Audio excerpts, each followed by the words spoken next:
প্রশাসনের প্রাণকেন্দ্র বাংলাদেশ সচিবালয়ে গত ২৫ ডিসেম্বরের রহস্যজনক আগুনে পুড়ে গেছে গুরুত্বপূর্ণ বেশ কয়েকটি মন্ত্রণালয়ের নথি। ভবনের দুদিকের আলাদা কক্ষে আগুন লাগা, কুকুরের মৃতদেহ, অগ্নি নির্বাপনে বিলম্বের কারণ এবং সাদা পাউডারের উপস্থিতির মতো বিষয়গুলো জনমনে সন্দেহ সৃষ্টি করেছে। এসব প্রশ্নের কারণে সচিবালয়ে আগুন নাশকতামূলক ছিল কিনা তা নিয়েও হয়েছিল বেশ আলোচনা। তবে এবার জানা গেল সচিবালয়ের মতো গুরুত্বপূর্ণ রাষ্ট্রীয় স্থাপনায় আগুন লাগার কারণ। এদিকে বিবিসি বাংলার প্রতিবেদন থেকে জানা যায়, অন্তর্বর্তী সরকারের প্রধান উপদেষ্টার কাছে দেওয়া প্রাথমিক তদন্ত প্রতিবেদনে জানানো হয়েছে, সচিবালয়ে আগুনের কারণ ছিল বৈদ্যুতিক লুজ কানেকশন।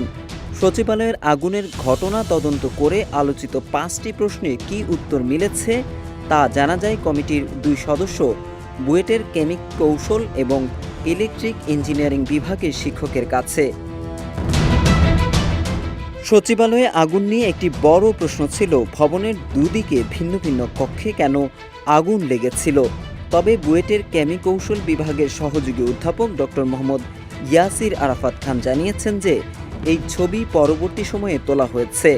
তিনি বলেন, তারা যখন আগুনের সূত্রপাত এবং তার বিস্তার নিয়ে কাজ করছিলেন তখন সেই জায়গাগুলোতে আগুন ছিল না।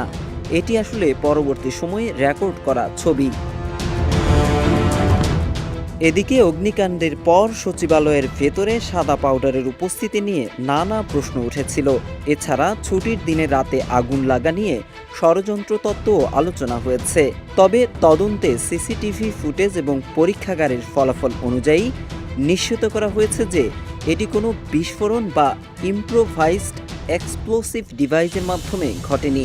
কেমিক কৌশল বিভাগের সদস্য ইয়াসির আরাফাত বলেন, আগুন লাগার সময় এটি ধীরে ধীরে শুরু হয়েছিল এবং সেখান থেকে কোনো ইম্প্রোভাইজড ডিভাইসের অস্তিত্ব পাওয়া যায়নি।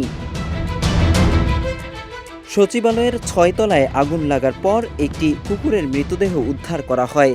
তবে প্রশ্ন ছিল, কুকুরটি সেখানে কিভাবে গিয়েছিল? সিসি ক্যামেরার ফুটেজে দেখা যায় কুকুরটি প্রথমে একটি চেয়ারে ঘুমিয়ে পড়ে এবং পরে আগুনের কারণে জেগে ওঠে। তবে কিভাবে ভবনে প্রবেশ করেছিল তা ফুটেজে স্পষ্ট নয়। তদন্ত কমিটির সদস্যরা এই বিষয়টি খতিয়ে দেখার জন্য আরও গবেষণার পরামর্শ দিয়েছেন। সচিবালয়ে আগুন লাগার পর আগুন নেভাতে কেন বিলম্ব হয়েছিল এ ব্যাপারে বুয়েটের তদন্ত দল সচিবালয়ের ফায়ার সেফটি ব্যবস্থা নিয়ে গুরুতর ত্রুটির কথা বলেছেন। ইয়াসির আরাফাত বলেন, ফায়ার ডিটেক্টর এবং হোসের ব্যবস্থা ঠিক নেই।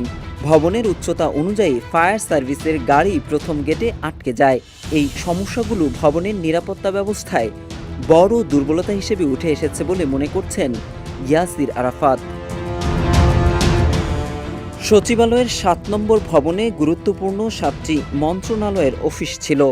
৬ থেকে ৯ তলার 4টি ফ্লোর আগুনে পুড়ে মারাত্মক ক্ষতি হয়েছে। এর মধ্যে 3টি রুম ভস্মীভূত হয়েছে।